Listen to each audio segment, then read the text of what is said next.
ছাত্র জনতার অভ্যুত্থানের পর প্রায় ১.৫ বছরের সময় ধরে নির্বাসনে আছেন আওয়ামী লীগ সভানেত্রী শেখ হাসিনা। পালিয়ে গিয়ে ভারতে আশ্রয় নিয়েছেন তিনি। দীর্ঘদিন পর আন্তর্জাতিক গণমাধ্যমে মুখ খুলতে শুরু করেছেন সাবেক এই প্রধানমন্ত্রী। কি বলছেন তিনি, রাজনীতিতে কি বার্তা দিচ্ছেন, তার মূল লক্ষ্যবস্তু আসলে কে? তার বেশ কয়েকটি আন্তর্জাতিক গণমাধ্যমে প্রকাশিত সাক্ষাৎকার পর্যালোচনা করে কিংবা বিশ্লেষণ করে দেখা গেছে রাজনৈতিক বিবেচনায়, রাজনৈতিক দিক থেকে তার মূল লক্ষ্য ডক্টর মোহাম্মদ ইউনূস অর্থাৎ অন্তর্বর্তী সরকারের প্রধান। অন্তর্বর্তী সরকার প্রধানকেই তিনি তার সমস্ত সাক্ষাৎকারে দোষারোপ করছেন এবং তাকে দায়ী করছেন এই ঘটনার জন্যে কিংবা এই ছাত্র জনতার অভ্যুত্থানের জন্যে।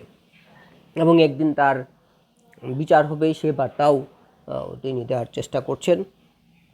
তবে আওয়ামী লীগের যে চলমান কর্মসূচি এবং তিনি কবে দেশে ফিরবেন, দেশে ফিরে তিনি জেল খাটতে চান কিনা এবং দলকে কিভাবে সুসংগঠিত করবেন সেই ব্যাপারে কিন্তু কোনো সুনির্দিষ্ট বার্তা দিচ্ছেন না।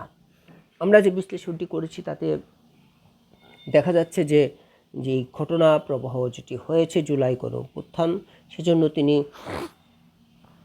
যে মানুষের মৃত্যু হয়েছে, আন্দোলনে মানুষের ক্ষতিগ্রস্ত হয়েছে, সেজন্য অনেকটাই তিনি আইনশৃঙ্খলা বাহিনীকে দায়ী করার চেষ্টা করেছেন। নিজে কিছুটা দায় নিয়েছেন ঠিক, কিন্তু কখনো দুঃখ প্রকাশ করেননি কিংবা ক্ষমা চাওয়ার সেই জায়গাটি আমরা দেখিনি।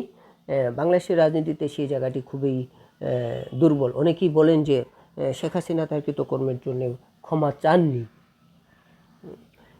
নিশ্চয়ই সে বার্তাটি তিনি রাজনৈতিকভাবে পেয়েছেন কিংবা না পাওয়ার কোনো কারণ নেই, কথা নেই।